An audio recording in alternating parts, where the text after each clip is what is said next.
right, so if you're just tuning in, it's another week with Minnesota Well Done. I'm Christos, and this is Lance Ram with R&R Cultivation. Great to be here. Yeah, it's good to have you on, man. I've been excited about this day for actually probably about a month now. A friend of mine showed me y'all's Instagram page, and I kind of fell in love immediately with what you guys were doing just on Instagram. So you guys are mushroom cultivators, and I think that you really have keyed into the aesthetic part of your business. At least that's the first compliment that I have to give to you. It's a beautiful page, and it really shows the beauty of mycology to people who are fairly ignorant of the process. Well, no, I appreciate that. I'll take that and roll with it real quick. Yeah. Massive shout out to co-founder Nick. His sister is actually the one that's designed everything from the get-go. You know how that works. Family definitely helps out. And did a lot of quote-unquote pro bono stuff. All the artwork that we currently operate with in the packaging was done by her and her partner. So it's been fantastic to have it in the family. Yeah. Well, that's great. Yeah. Shout out to, what's her name? Michelle. Michelle. Yep. Shout out Michelle. It looks great. So I want to dig in right away. First of all, what does mushroom cultivation really entail? I think that a lot of people don't realize what goes into it at all. I mean, I'll be honest, myself included. I'm really fairly ignorant on the whole situation. Yeah, it's not packaging back here. It's not this easy, for sure. Yeah. When people kind of get their mushroom packaging on shelf or go to farmers markets even, they're beautiful. How do I cook them? That's always the first sort of intentional response. But then the term cultivation, it was very purposeful for us to choose. And the R&R, I should back up, is Ram and Robinson. So Lance Ram, Nick Robinson. Oh, there you also go. Kind of a play to rest and relaxation. Like, we're never going to see that owning this operation. Of course, resiliency, reduce, reuse, recycle, all those kind of cool things. But cultivation literally is like the human process of interacting and growing, essentially. So in deciding to go with cultivation rather than foraging or other plant-based processes with just growing good nutrient-dense food, we chose mushrooms, of course, and wanted to cultivate because it's something we can do. Again, as a packaging states, Urban Farm in Roseville, Minnesota, like, it is the epicenter of our demand. I wanted to really start an operation that could actually supply good food to people within the hub of the demand. And so it doesn't make sense for us to have a farm 6 hours away, Right. harvest, transport, carbon footprint, the whole 9 yards, when I can actually grow and pull for my supply. It's fantastic. So my longest delivery is 40 miles. I'm able to supply 85% of my demands within, again, that like 30 mile spectrum. All the co-ops and Lunds and Barleys, all of our great markets are very close to us. That's super cool. I didn't even think about the transportation aspect. Yeah. and how you're saving on basically any kind of emission, right? Just from not going anywhere, really. Like just staying inside the hub. I love how you said that. Now, can you explain to me a little bit like, you grow them in blocks, right? Is it a hydroponic system? Like, how does it work? Yeah, and to clarify, not like Legos, but that good use of the term block. So it's literally a 10-pound brick block of substrate, and so the substrate for us it's all USDA certified organic hardwood. So it's hardwood, various varieties, and it's kind of kicked with spent soy hulls, bran, other. Not so secret, but we don't want to give away the recipe for what goes into the substrate. But it's all organic, it's all natural, no additives. That is the sort of the food for what is called mycelium. So mycelium, as I've explained many times at the market, is what you don't really see. It's the life, the essence, call it the tree, the root, the everything that produces the mushroom. Because the mushroom is just a fruiting body. It's like a tomato, a cucumber. It's the end product, the reproductive element, if you want to call it that. Yeah, definitely. But it's the part that tastes great. The mycelium provides the mushroom, and so the mycelium is actually encapsulated within this block itself.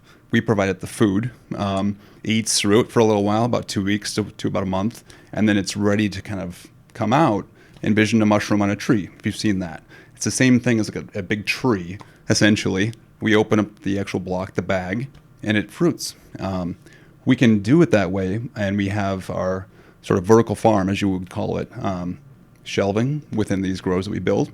We're able to kind of stack it high and grow and be very efficient in what we do, so we can actually output now about 1,500 pounds a week of mushrooms. Wow. Yeah. Wow. That's okay. For people who are not aware, I mean that's a decent amount, man. It's crazy. So when you do the math on our facility, I mean we start in the basement, so 3x3 grow tent. But when you do the math, realistically speaking, with a good healthy mushroom farm, even with making our own blocks now, all that entails as far as space, we can put out about a pound of mushrooms per square foot per week. Wow. So you can't touch that with a farm. And not at all. The amount of water that we're using, the amount of actual resources in general that we're using as far as a sustainability perspective, I haven't done the math in a while, but versus like cattle farming, not even on the same page. Yeah. So we're producing this nutrient-dense, protein-rich, vitamin D, dense food year-round in Minnesota, in the environment, in urban environment that it's actually being consumed. So that's the grand vision. You're ticking all the damn boxes, Lance. Yep. I mean, I'm trying. No, I'm I trying. love it, dude. I really, really do love it. That is, it's even better than I had kind of anticipated. So just, excuse my awe at first. So one question that's kind of been burning inside since I, knew I was going to have you on the show. How many different species of mushrooms do you grow, and can we get into that a little bit? Sure. Yeah. Like how do they differ in the way that you grow them? Are there different nutrients that you have to give them? Are there different time frames? Because I know that in terms of speciation, there's so many different kinds of mushrooms and fungus in the world, and they all have kind of like their own little quirks and stuff. Yeah. I guess I'll back it up and get micro. Or I should say macro first, then micro. Yeah. So speculation puts at about 1.5 million different varieties of mushrooms, given some soil samples across the world, and that by far outpaces like anything else on the planet. So the fungal kingdom is very vast. Of that kingdom, there are what are called cultivars, and so you have to actually train mycelium, i.e. mushrooms, to grow in an urban environment on the wood and the other things that you tell it to. I mean, you can grow a mushroom in a shoe, to be frank. It'll learn itself. It's fantastic. But there are, when we first started a couple of years ago, there were about 30 cultivars, and now there's over 100. So it tells you the popularity of mushrooms is definitely growing, pun intended.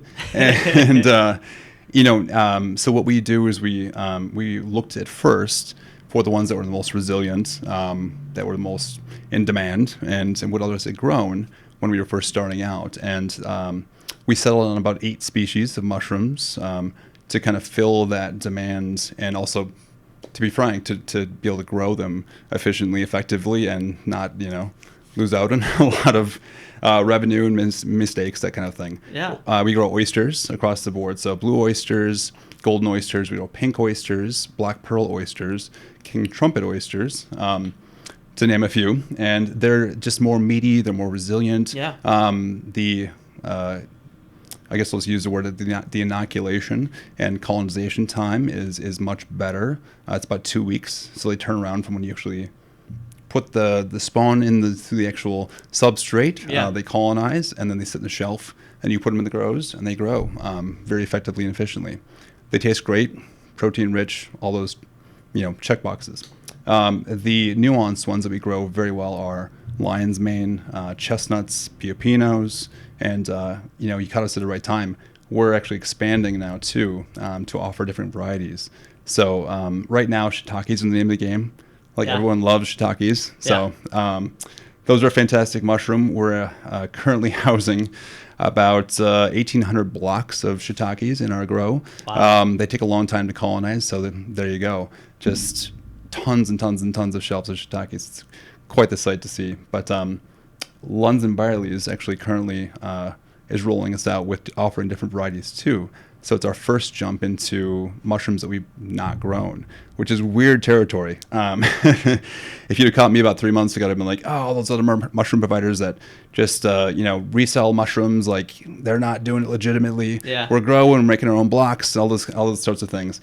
L&B gave us the opportunity to do this, and it's helped us, to be honest, stave off COVID a bit and hire some new employees, expand our wholesale program. We're now offering creminis, port caps, all the kind of front end mushrooms that you envision, as well as sourcing local forage mushrooms. So like morels, chanterelles, maitake will be in our portfolio. And what that does for us is it just allows us to diversify a bit, and again, kind of front load COVID and say we can actually have this expansive variety to offer to people and train them on getting better mushrooms, because we're organic across the board, and as well, even the creminis and such we're sourcing from a local farm in Wisconsin, as opposed to West Coast big mushroom mecca. But circling back to what we do, again, like between 1,000 1,500 pounds of mushrooms per week that we're growing ourselves and putting out, and it's just phenomenal. It's a crazy machine that we've developed, but it's working. It's working. It sounds like it's working. And I had just assumed that you were doing kind of the leading people to mushrooms that you don't grow, just because, as a chef, right? Mm-hmm. That's usually what we would have a forager, right? And the forager, if he couldn't get the foraged mushrooms, he knew a guy who could get the foraged mushrooms, right? And to not have that as part of your business model, I think would, like you said, to get through things like COVID, could be definitely not good, to say the very least. Now, absolutely. I'm kind of curious as to, do you know the major differences between so basically like a chanterelle or something that I would get from a forager? Is it not a cultivar species? Is that basically why I can't you can't teach it to grow on a specific substrate? It has to grow in certain conditions and in certain soils, and like around certain plants and trees. Yeah, let's just keep geeking out. I love it. This is really what brought me to mushrooms in the first place. Is just really going down the geek path and just loving all the information. I live in the geek path. Exactly. Man. I was raised in the geek path, man. Don't know anything else. What is norm? Yeah. So like the cultivars that I've spoke of, it's like a list, as you will, like when you're going through your seed catalog from even just a residential farmer perspective, like what do I want to grow? These eggplants and there are certain varieties that just grow really well, and they've been adapted to do so from the wild, essentially. And so with the mushrooms, they have to be trained to grow in the environment and on certain substrate. There are those that grow in hay. There are, of course, those that grow in the hardwoods. All of the hardwood varieties are tree mushrooms, essentially. Yeah. I have a preference for them because they actually have much more nutrient density. They taste better. They have to break down what's called lignin in the wood. Yeah. And so they eat through this stuff and just do this fantastic job. And on the output, you get a lot more antioxidants, a lot more things that sort of humans can take in as nutrients. And to your point with the morels and chanterelles, like they don't take well to that. There's this whole kind of crazy recipe meets magic to morels. Yeah. They're a wood sort of species, but they grow on the ground, and it's like after a lightning strike on the 3rd day of November, after a rain when the humidity is this point and temperature soil is this point, and and it is such a long list of things that have to happen that I just give it up to nature and say, that's fantastic. I'll let it do its thing. I love that we have it as our state mushroom, and people go out and forage for it. So I want to support that environment too by offering it through my thoroughfare. Say, come to me, give me your morels. I'll give you a fantastic price point per pound, and then I'll give you the outlet to sell them. Yeah. So we wanted to be part of a program for for quite some time, actually, from the first days of market, when everyone that came to my mushroom stand was like, "Where are the morels? Where are the morels?" And I'm like, "I'm a cultivator, and here's what that means." Yeah. You know, as part of our conversation here, it's like going through that whole talking point. People just, it was fascinating to be able to see people's faces when I tried to explain what cultivation really was. Yeah. It's like, no, we're in a warehouse, basically a greenhouse within a warehouse. Yeah. We're doing this. It's not just, you know, going out in the forest and finding mushrooms, but we're trying to provide that sort of embodiment as far as respecting nature, respecting the process, and of course the mushroom. I love it. Let's take a quick break, Yep. and we'll dive right back in. Sounds good? great. Perfect. Cool. So. If you know about them, then you're the only one that knows. Oh yeah.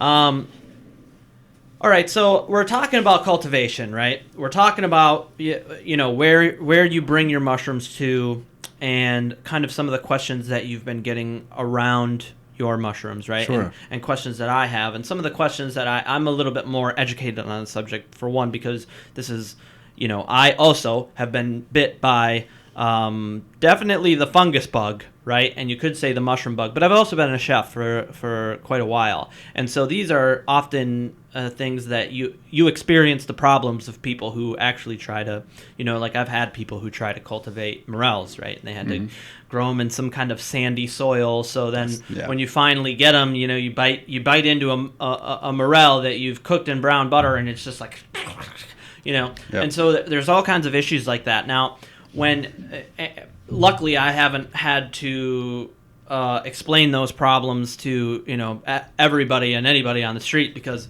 you know, there's a reason that I am working in the back of house, because I can't stand. It's like, look, man, all right, I don't have that because I'm not foraging for it, right? Right. You know, but I think that it's awesome that you guys are doing that, and I think it's awesome that you're on the show to kind of explain these differences to, you know, a slightly more wide audience. And then I also have questions on, are you trying to break into the restaurant community, and and what does that look like? Yeah, and what are the goals, and and because I've been part of restaurants that are very they're very, we want this, we want it now, and if you don't have it, we'll go somewhere else, and if it's not to the price point, you know, we'll work with it. And I've also worked for chefs who go, oh, you have, you know, it's like, oh, you have all these extra shiitakes, or you have, you know, more of the blue oyster. Like, let's create a meal, and we'll work with that, and we're going to create a relationship with you. Now, what have you seen,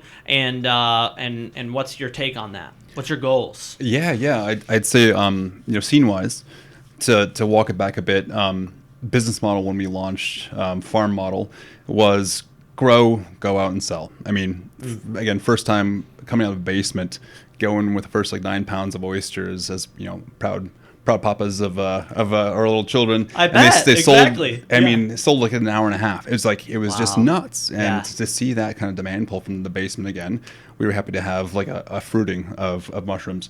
And the model was to go to farmers markets, just to be able to speak to the people, get out there, get our brand out there, and it allowed us to, again, grow and sell. And hey, if we didn't have a lot for the week, it was okay, because we'd sell out. If we had a lot, we had to go to more markets. Great. When we got real serious, you know, about 2 years ago, it was really, restaurants were part of the portfolio, because it's harvest in a bin, go from bin to restaurant. Fantastic. We can do that with 2 people. And, you know, working with restaurants, of course, that do get it, that, you know, when I show my mushrooms, they're like, oh my goodness, like there is a huge difference in this versus what I get from SYSCO. Well, I won't mention names, but there are Fucking Cisco. Cisco. Step your game up. It didn't come on a truck. That's all I'll say. Yeah. And the irony is now we're actually currently looking for trucks to move our mushrooms. No, it's you know, growing it locally and having hands on the product, and knowing that I'm putting my, not literal blood, sweat, and tears, but you know, putting the effort into it, harvesting, knowing the mushrooms, knowing the quality, and getting it out there. When you open up the bagged box to show the chef that's been working with, it's just been honest crap for a while, filler mushrooms as they call it, they recognize the difference. They can smell it, they can feel it. There's this point of differentiation, and so that's the experience we had really from up until about March time. Yeah. I don't know what happened back in March, but maybe Yeah. maybe listeners know. Literally every call that we made to Manello, to I'll just name like Tangletown, to Wiseacre essentially, and everyone was just like, yeah, why wouldn't I opt for this? Let me grab 20 pounds, and it was this great time for that January through February when we had this huge uptick in our growth, and we buckled down and built some new grows and expanded, and it was just like this crazy time. And then all of a sudden COVID hits and everything changed. We looked at this year as having 40% of our wholesale being restaurants. It's less than 4 now. So big difference. Thank goodness we actually have a program now called our Ugly program, and so go into it. Yeah. So it was a split-second decision. Like, I'm again huge into sustainability. Want zero waste from my food. Use a whole bison essentially. With the mushroom, and so I never want anything sloughed off. Even like when I cut, harvest, save that part, everything. And so looking at trying to do that. So the Ugly mushroom program came about when we moved from like 200 pounds to 300 pounds. This big uptick, and we had to go out like 25 pounds. We're like, we need to do something with this. We offer prime mushrooms at the farmers markets. What do we do? And so we offered it as Uglies as part of like riding the wave of the Ugly movement. I love that. $15 a pound, and just had this mound of mushrooms, and people were like, this is fantastic. And it became like one of our most successful parts of our program for the past couple of years now at the markets. And so much so now we jumped into the restaurant realm and said, for restaurants, wholesale price of X, you can get our past prime mushrooms. They're still fantastic, like 3 to 5 days old type of deal. People buy them, they put them as prime as well, and it's part of a main dish. Mostly as like soups and stews and stocks and dashi and all those sort of fantastic things like pizza.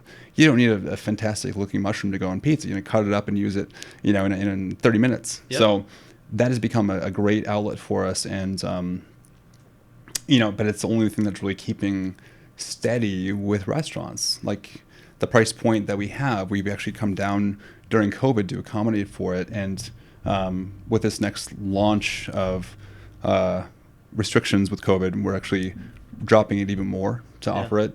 Restaurants kind of a little bit of help in current times, so they don't have to sacrifice quality just to make it so their food can go out the door. Lots of meal kits, lots of packaging, exceptional costs, not the on-the-site revenue realization. So we're trying to kind of help restaurants out by offering high-quality mushrooms, nutrient-dense food at a reduced price, so they can make sure they get good stuff in their menus. Not, I don't want to say opening up a can, but it's hard right now. So I love what you're talking about with the program, because that is, I think, at least a lot of the chefs that I know, we want to feed people. And we want, it's not about, it's not about having pretty or ugly ingredients, about having good, nutrient-rich ingredients. And for anybody who is worth their salt in the industry, they realize that nutrients just goes hand in hand with flavor. Right? There's a lot of people who are like, yeah, we gotta,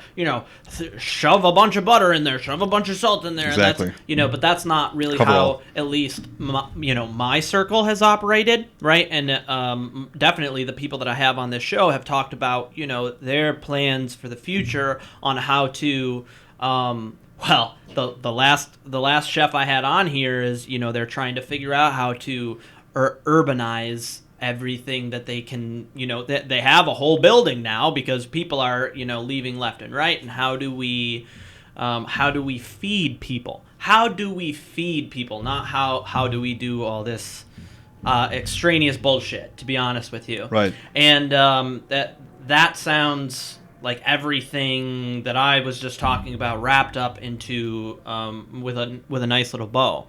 I mean, and here's the thing.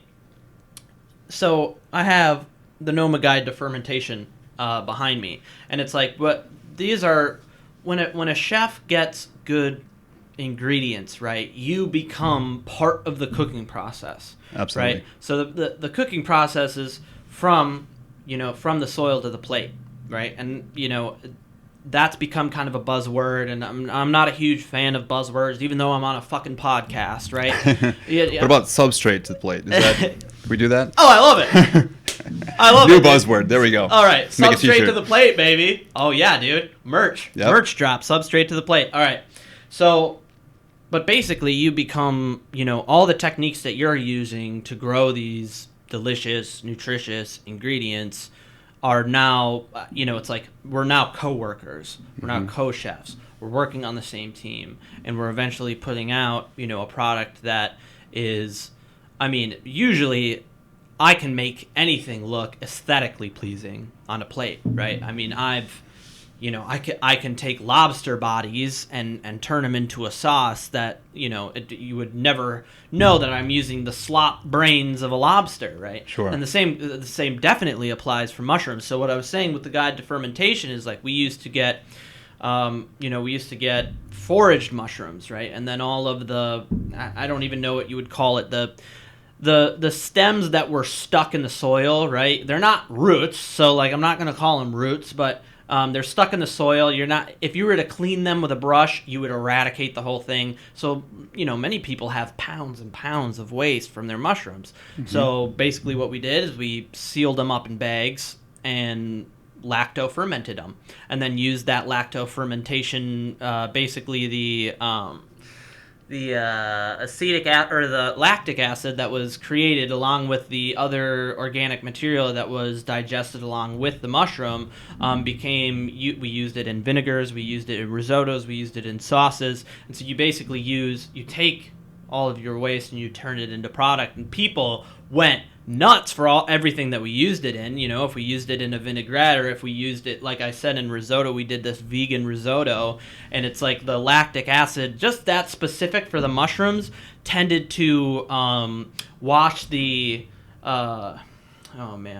starches off the sides of the rice without completely making it liquidy like water would. It worked as our butter and as our congealant in the risotto. People went nuts for it. So I love to hear that. Let's keep doing more of that. Yeah. I think that it's good to hear that 40% is, or 40% was your customer base, your clientele base, whatever you'd say, because that's the kind of people that you're going to end up working with, is people who really look to you as kind of like the sage that is bringing me. Dude, I'm going to get a close-up on this here. Beautiful. It's absolutely gorgeous mushrooms, man. And so... No, I'll give a shout out quick to... one of my longest partners in wholesale that, to just be frank, is been intermittent as of recent, just because of the times, is Toy Ramen. So one of my first reach outs was with Toy Ramen, because a couple of fantastic first dates, how funny, with my wife, dates when we got out to any restaurant when we first had kids, which was like a coveted night, was to Toy Ramen. And we had these great little sit-down experiences at their first Selby location. It was like this intimate little experience. I'm like, I'm going to them because they make things good. Yeah. And at the current time, they actually just shut that restaurant down because it was so popular. They needed to expand this whole portfolio process. And Toy 44 was open and operational in North Minneapolis. And... that's where Victory 44 used to be, I'm fairly certain. Yeah. So Dan was up there. He's a cool guy. Yeah. He's like, let's start doing some cool things with these. Like, see, he's doing dashis with the chestnuts. He's, fermenting some stuff. We're actually starting to work on stocks. I'm actually getting him the cuts of my mushrooms from where I harvest to the substrate, as you were talking about. That little chunk. He's like, give me it all. We're gonna make some stock. Oh, we're gonna go, develop it for like a completely vegan option in-house with my ramen. We were talking about doing stocks to go into wholesale, and doing co-ops and all that kind of stuff. R&R partnership with Toy Ramen, and just COVID hits and just messes all that stuff up, all those best laid plans. So there are those that are out there. Another good partner has been, Wiseacre's been doing some really cool stuff with our mushrooms. And again, that pathway was there. But but it's just tough. Everyone's like, I gotta keep my employees employed. I Yeah. gotta figure out my budget to a T. Yep. Even though I want to support, back in April and May, there were a lot of restaurants that kind of came back around again and said we really want to have an initiative to support local. We know you guys are small. You're trying to do this thing. You built an infrastructure to make 1,500 pounds a week of mushrooms. Like, how are you doing? And we're like, it's tight. It's tough. We're doing what we can. And then ever since then, especially now, there's all bound by their books. Yeah. So people are doing what they can to kind of shop, supporting them through their, Thanksgiving upcoming, and I'm seeing all kinds of we'll come to your neighborhood with our food truck and all kinds of really cool, innovative processes coming out. But it's tough to buy local produce and to know what's out there, keep your head up and not, just be lost in the grind of the COVID. Yeah, I mean, well, that's kind of what this show is starting to become, is kind of like a little resource hub on how to do that, right? Because most people they just don't know, right? Like, they know to go to the farmer's market, but other than that, it's like, I'm having Carla Mertz of the of Iron Shoe Farms from Princeton come back on the show in I think it's next week. But I've already, I went out to her farm, and she has all these different programs where you can buy directly from her, right? Mm-hmm. And you can buy directly from her, and they process it and deliver it directly to your house. And it's like, if people knew that they could get the stuff that's out there for the price that it is, and the quality is just like out of this world. They could never fathom the quality. So I hope that's what I'm able to do, just with this show and some of my restaurant buddies and the like. I mean, because I don't look at it like a moral quandary anymore, because we've been, it's like you work in the restaurants. It's been that for so long, right? I had my first life-changing meal when I was 17, and I've been searching for that, searching for ways to facilitate that kind of life for such a long time, where it's not even about morals anymore. It's like, I know that you guys when I said you're ticking the boxes, it's like, you're ticking all of the boxes, right? I mean, and it's turning out that even in a pandemic, you guys are starting to, hire delivery drivers. And that's the craziness. Is we went from a two-man show, Nick and I co-founders, just hustling, harvest and hustle and doing what we needed to do, to now we have about 15 people in our kind of rotation. We've got about 4 that are more full-time, and almost everyone is from the restaurant industry. My strongest harvester is from a former location where we had our mushrooms, and she's like, I don't want to go back to that realm quite yet. Yeah. And just kept on working. Now she's just harvesting 300 pounds a day of mushrooms. She's killing it. And it's great to provide that kind of atmosphere, but I'm still on the back end, still always thinking about keeping the lights on and keeping my employees going. Definitely. Keeping things moving, grabbing opportunities and moving forward. But it's a tight time. It is, for everybody. Yeah. So, but my kind of motivation, my model is keeping people local, because keeping that relevant and keeping people off of Amazon, like there are so many local producers out there, ourselves included, that are just trying to make it, trying to grow, survive and thrive, adapt, and sort of be relevant in this kind of crazy time, but also provide that reassurance too. Like, you can have good food, you can have a good meal with good ingredients and not pay out the nose through it, and keep it local, keep everything moving and grooving in the local economy, and we'll be fine. Support through that way. I just heard that give the max this week has been like record-breaking donations. Like, that's such a good thing. Yeah, it's so cool. Yeah. But again, there's, for every one that gets recognized, there's 1,000 other entities that are out there just going like, could really use something, what's going on, or just straight up closing. Yeah, exactly. That's something that I have because all of my friends are in the restaurant industry, and they're, the first round it was like, oh, we're cutting it tight, and the second round, it's like, yeah, no, it's over, man.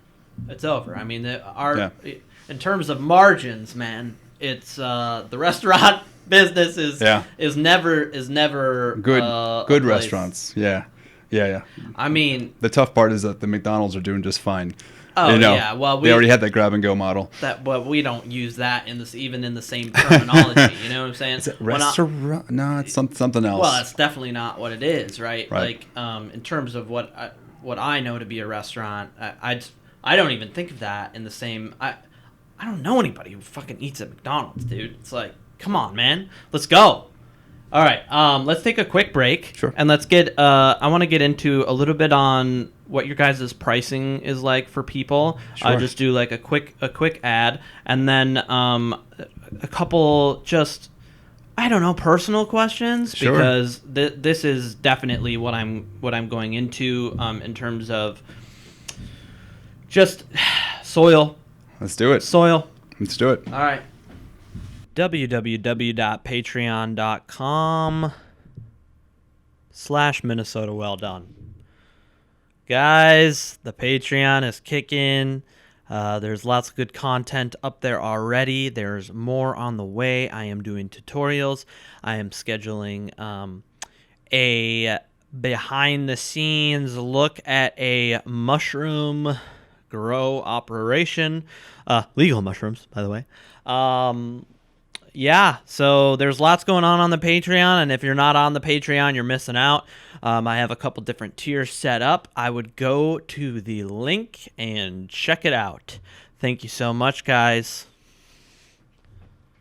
Go to markets all day long, get back at like 7, sometimes 8 o'clock at night, replenish, harvest a little bit more, go back, see family. Yeah. And then, it was Friday was a market, and then Saturday and Sunday were both big market days too. And that was like the week for 9, almost 10 months, just straight. Yeah. 70 hours a week. And then, this shift this year has been now actually delegating.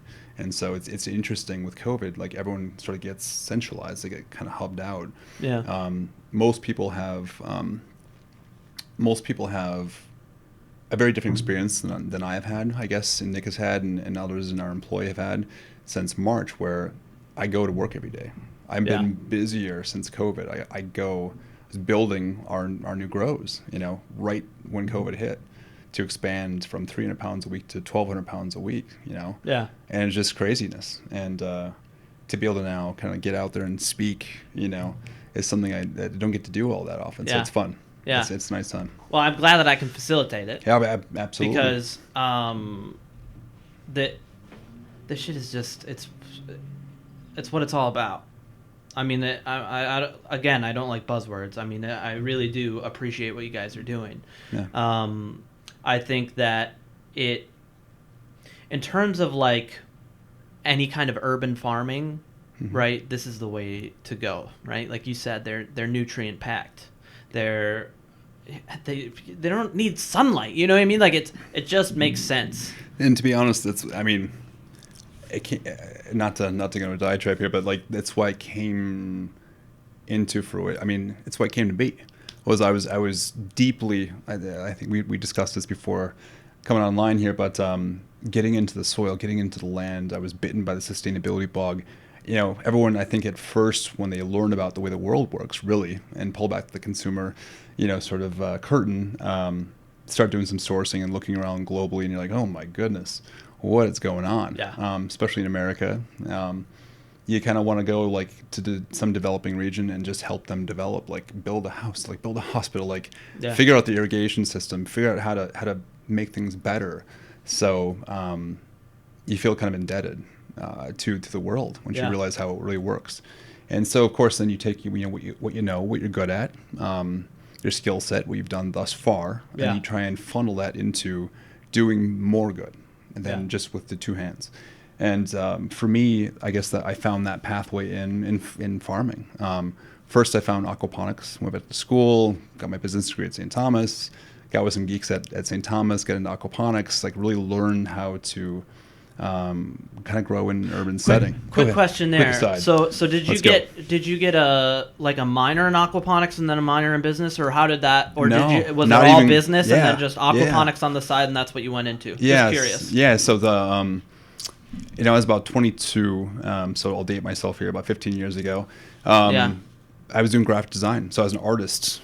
First half of my life I was like, I'm gonna be an artist and Yeah. fine art. And it was just the creativity was just driving me, and went to school for that, got in the world, spun out to freelance, and then a local creative kind of found me, was launching a green line of products at that time. It was like 2002, 2003-ish, Yeah. and So that very was kind different of world at that very point. different Yeah. world. Like, I mean, we were kind of having that spillover from call it like the Whole Foods era, where Yeah. it was like going from traditional Bath and Body Works type of products to industrialized. green Yeah. and like maybe local, like some salts with some cool things in them. Just at that time, so I was all of a sudden doing like sourcing globally shea butter and all those sort of lavender oils and figuring that stuff out. Yeah. I had no idea, but I was charged with creating packaging, labeling, branding, market analysis, all that stuff. And I learned the way the world works again in pertinence to food and products in agriculture and what was being produced around the world. And it just, I couldn't get rid of it. Yeah. You learn, you can't look back. So did that for about 4 years. I became co-founder of that company by hook or by crook, and we got pretty big, and I decided to kind of exit that, and I went back to school at St. Thomas, getting kind of non-traditional business degree. I needed to kind of learn about business, to be honest. Yeah, definitely.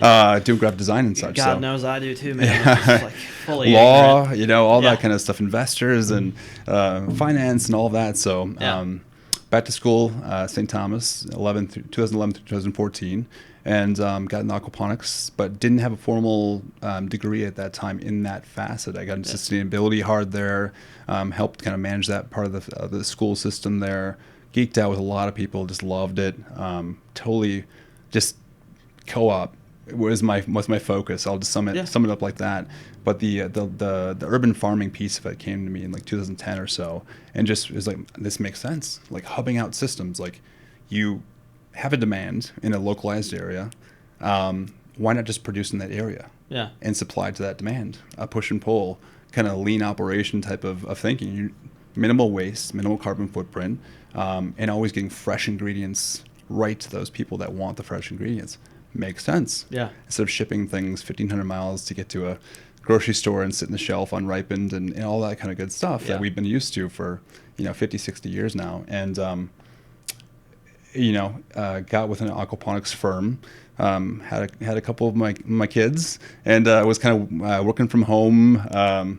My wife will attest to the fact that I didn't make much money at that point in time. I was kind of stay-at-home father, kind of doing a lot of networking. I'm doing it for the earth. A lot of networking. I was going out and putting my corduroy, blazer on with my tie and geeking out at food conventions and all that kind of stuff, just looking for a path. Yeah. And we met a lot of cool people. Got with an aquaponics firm and was business development director, unpaid, and learned a lot of cool stuff. And found mushrooms and just geeked out, man.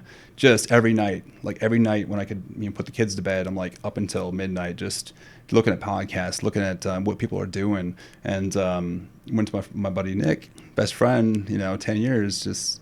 We've always said we want to do something together. And I'm like, this is it. Look at the trends, look at the path, look at everything that's hitting. Like, look at fucking mushroom powder. Like, it's amazing. People are just going nuts for it. And it makes sense because it's this amazing thing. Yeah. And so started in the basement, 3x3 grow tent. Again, we were happy to have one fruiting off a block. And we're like, look at this. I've got old pictures up in the office of like the crazy Christmas lights in a freaking LED grow tent. The first litter. Our wives were like, what are you guys doing? Like, it sounds great to have a 6-pack of beer and like go and stare at the mushroom tent on a Friday night. Yeah, great. But it was just the start, 2.5 years ago. And then a 5x10 tent in the laundry room, and then going to markets. And then all of a sudden we made the big leap to have me go full time and lease out a space of 700 square feet and build a grow in 2 and then make 300 pounds a week and do the thing all last year, 70 hours a week, Yeah. But I guess in pertinence to your question, like mushrooms made so much sense to me because, I mean, we're Minnesota, we're landlocked, you know. There's foraging here, but there's not a year-round growth cycle. Yeah. So growing a nutrient-dense food, protein-rich, vitamin D, all these, again, check boxes, year-round, and supplying that to people and educating people about, you don't just have to buy a filler mushroom because the recipe says a half-pound of cremini. You don't have to just go to the store and buy a half-pound of cremini. Yeah. You can buy different types of mushrooms. Try them out. See if you like them. They're not just all canned and sliced anymore. Yeah. Well, I think that's part of what, like, your base is going to start realizing is that they're actually there, right? Yeah. I know many people who, you know, an older generation, but still they just don't know that this kind of stuff exists.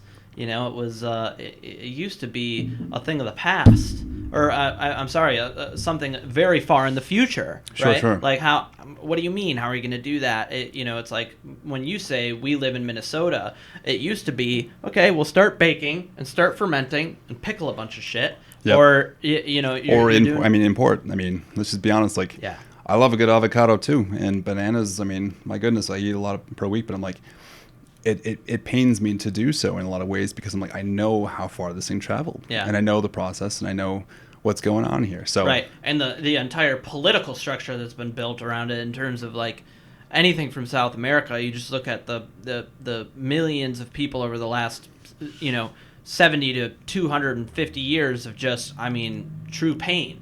And I don't want to be a part of it anymore, you know? So, but even when I say checks all the boxes, it doesn't just check the boxes morally, but it checks the boxes logistically. Yeah. Am I right? Well, mushrooms and logistics, right? Logistically, absolutely. And, I guess to that point, when Nick and I decided on Roseville, essentially for what we wanted to grow, it was because Nick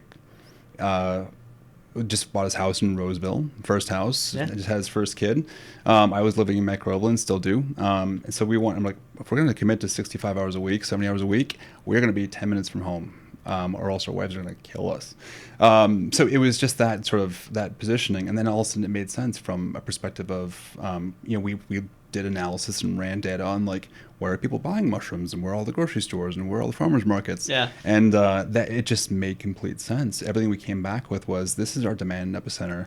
This is where we should be growing. And every time we go out on our routes for deliveries now, Tuesdays and Fridays, 45 stops, they make sense. Yeah. And it makes me so proud to now have this model where I'm again walking the talk. We're doing this thing. We're supplying good food to good people that within 40 miles. It's just crazy. I mean, we have St. Cloud now. I will caveat with that, but it's pretty fantastic. I love that. Okay, I want to get a little bit more into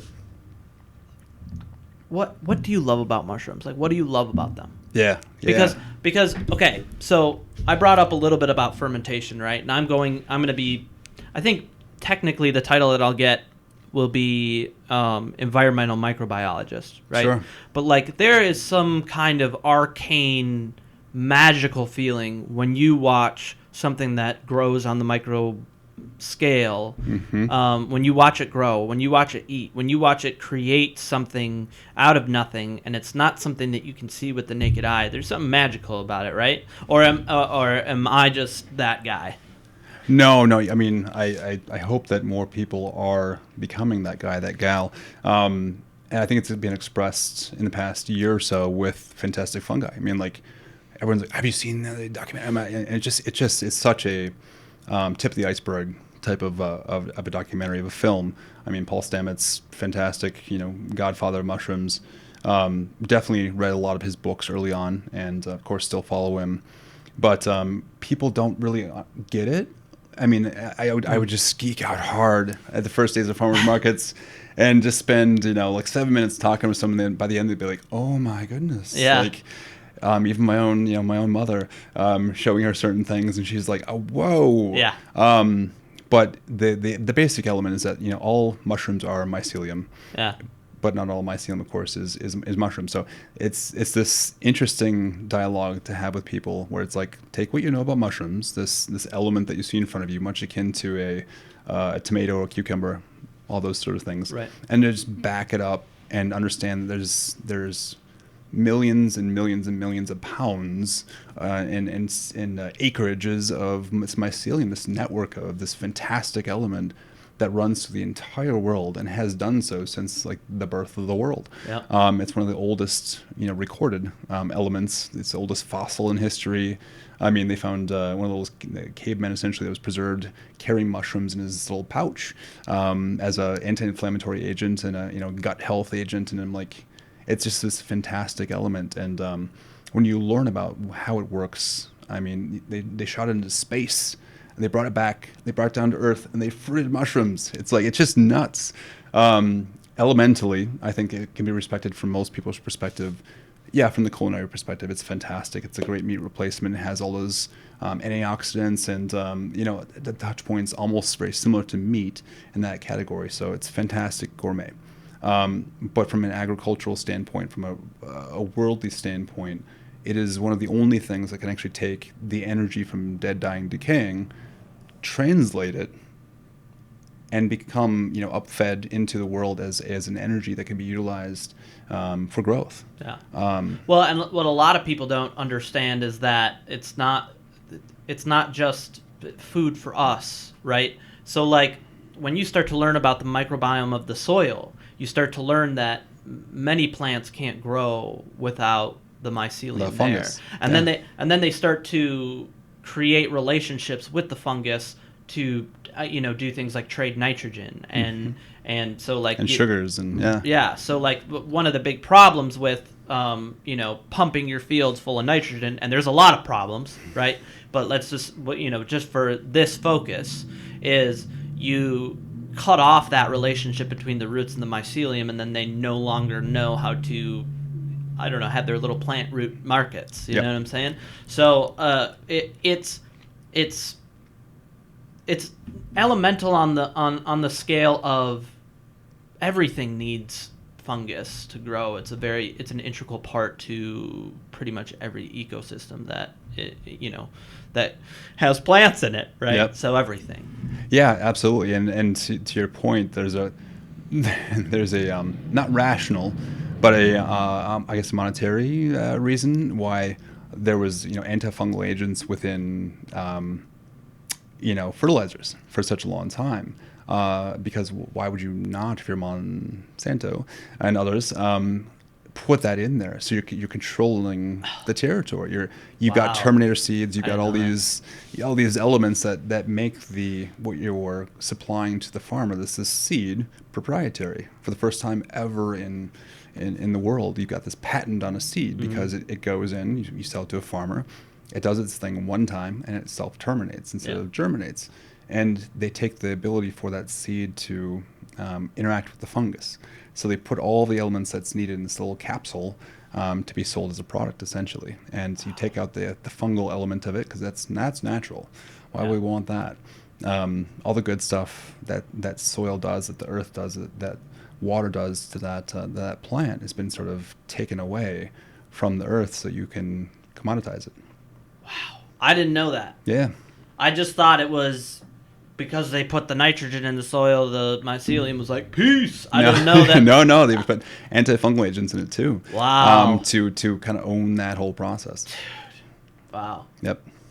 So yeah, I mean, like that. That's really what it ties back to for me. Is like you can kind of like we've jumped all over the place. We can jump politically. We can jump morally. We can jump in the fantastic realm where we feel like we're in this world of fantasy. We can go into the logistics. We can go into the community aspect, and it's all about fungus, baby. Yeah, it's all about fungus. And to that point, to kind of segue into like community and such, as a company, as a farm, we've got pillars, one of which is sustainability.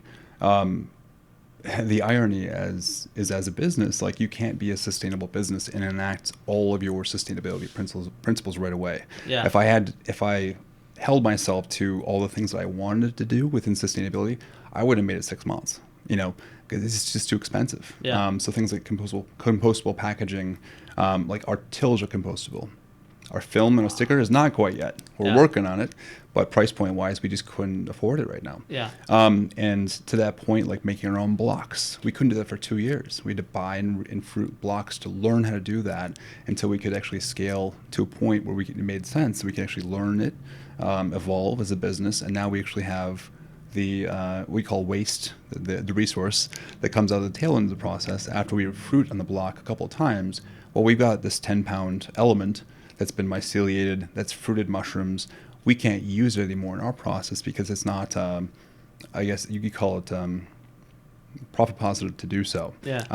It has to sit in my shelf, and it has to pay kind of rent on my shelf. And if it can't pay its rent, then it has to go. Yeah. Well, it's still a great resource, and now we're looking for outlets at a more massive scale now to output it. So we've got our organics, recycling bin now, so it's going to a good home from now on.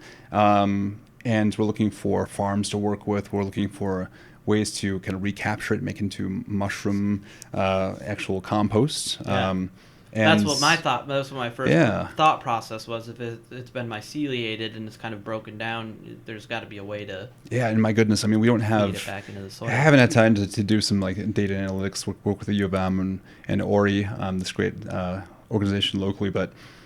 Personal testament, like my parents who live very close to me at the farm, gave them like 15 mushroom blocks to put in their soil, their garden beds last year. And my goodness, the cucumbers this year, like 3 feet long. Wow. I mean, not saying it's like some kind of miracle, but really there's this fantastic element that happens when you introduce fungus to your natural environment over the last year. I know that they were using probably some treated elements. I don't want to say miracle grow, but things like that to kind of help encourage soil growth. Well, you learn that the more natural things you do to it, the more you keep it that way with, putting in some mushroom blocks, putting in some decomposing matter, letting it kind of grow and then die back down, feed the soil. It does a lot better for you. I love it. I love everything you're doing. I mean, everything you're doing. Cool. I'm super happy that you were able to come on. You've been very forthcoming. Is there? Do we touch on everything? Did we touch on the projects that you wanted to? We talked about. Oh my goodness, we've got so many projects. We've got. Let's go. Man. Let me check our time. Yeah, dude, go for it. Let's kick it out. And it doesn't need to be rapid fire. Let's just talk. I mean, let's talk more about what you got going on presently. We've talked about future. Yeah. We talked about past. Let's talk about present. Cool. So I mean, we're always looking forward. Nick and I are both God, how would I say it? But using the term "bees to the wall," we're just forward moving people, and all of our employees, all of our workers, like harvesters, we're all in it just to keep on going and just to keep on evolving and kind of working with the times and be successful. So, most current things on the plate, I'd say our block remediation program. Looking to get outlets for that. We're launching with Roseville, actually, in partnership with Visit Roseville, working on this education model. Where again, another pillar for me is like education. Like I want to help educate, and so we're working with them on getting into some schools with a mushroom kit.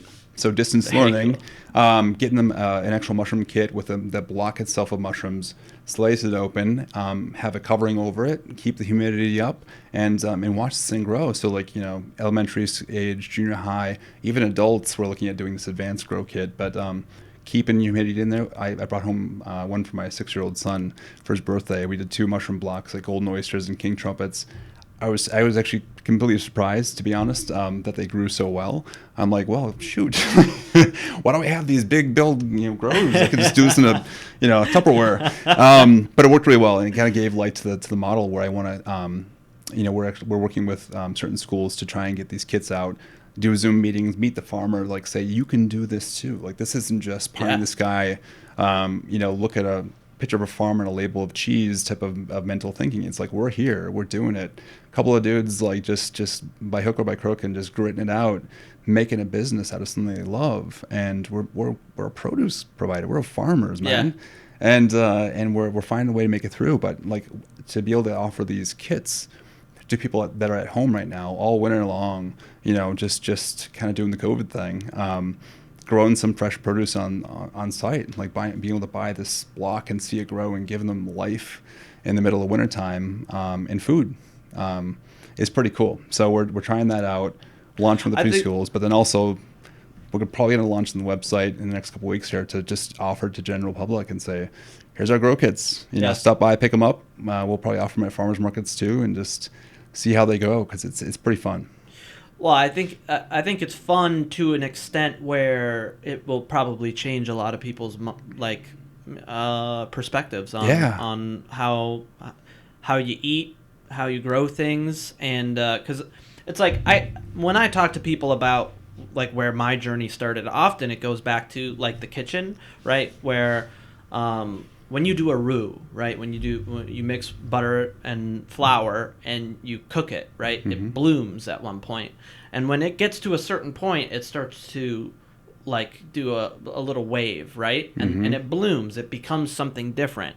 And when I first did that, it changed my perspective on everything, and I became this sponge for knowledge, right? And that's what you're doing to, you know, a generation of people, at least in the area. Yeah. And that's, you know, when we talk about, well, you know, it costs a lot more money to get this sticker because it's, you know, if we want it to be compostable or recyclable, or you get what I'm saying. Yep. Then, well, now we have this whole new, you know, children and young adults growing up and learning that this is the way to do things. All of these things become cheaper because you have a whole population of people starting to run on this idea, and it becomes culture. Mm-hmm. I will frame it up very simplistically as I view it as people are falling into, I guess, one foot in each camp. There's a left foot in Amazon, not like the rainforest. You know which one I'm talking about? Yeah. And there's right foot in the I want to learn more. I got this big Google machine right next to me. I got my phone. I got the world at my fingertips. I can learn all about this stuff. And there's this new kind of cause thinking, which has to come with rolling your sleeves up, which is kind of the caveat to a lot of, I wouldn't say millennials, but millennials. You gotta do. Yeah. You got to roll your sleeves up and do it. So you got the Amazon one foot. You got the I want to be a maker. I want to be a doer. I want to support local on the other foot. Those two things need to walk in the same pathway, and hopefully end up kind of walking on the other pathway with it, the local, the maker, figuring the world out. But this, especially with COVID, is sort of exacerbating this model of I want to do this. I want to have this cause mentality. I'll donate. I'll do these things. But it's so convenient to shop online and get it from the big box, and it's just out there. So you got this, I'm pulling back the curtain, I'm looking, I'm exploring, but then you've also got, I'm going to go ahead and close the curtain because it's convenient type of thing going on, which is what Amazon provides. And again, like speaking to the sort of compostable and the label motif and all of that, like I'm of the thought where, you know, I knew I couldn't be part of a not-for-profit. I love not-for-profits. I've been a part of them. I understand it. But to look at 6 months and be like, I don't know if I'll make it 6 months without doing a lot of calling. Yeah. I wanted to be like, I'm going to roll my sleeves up. I'm going to work 70 hours a week, and I'm going to make it. Yeah. I know I can, because this is the way I'm going to do it. If I can't quite get those compostable labels right now, it's okay. I'm going to work my butt off and increase my margins and do what I need to do so in 4 months I can get those compostable labels and make it happen. And this is kind of how Nick and I operate. It's like, we're going to make it happen. You know, you can't always see around that turn. You just have to go with it, and it just keep on moving forward, knowing that your principles are resilient and they are going to prove out in the end, even if you have to kind of just find the path along the way. In the end, you know where you're going. Wow, dude! Thank you so much for coming on, man. Yep. This has been phenomenal. I can't thank you enough. It's been a great episode.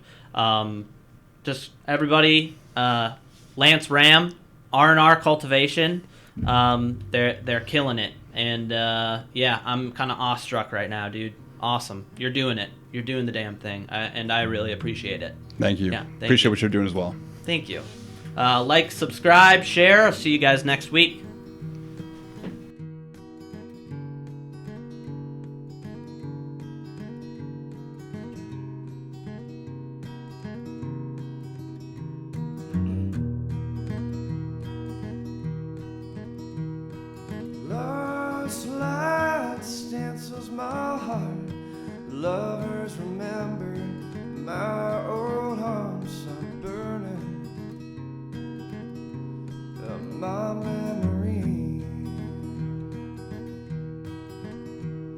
shiver, writes a new song. I can almost hear them singing along as I keep digging away. Her love rubbed me raw, methamphetamine, alcohol, if only left me stay. Buried in the backyard, long after gone to my childhood dark bodies. Our faces remain.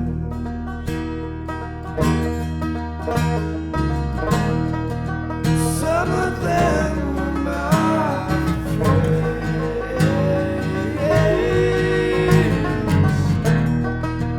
Some were more like enemies.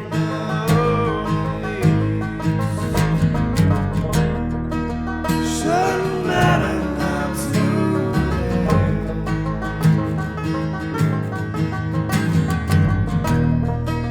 Should've said something much to me.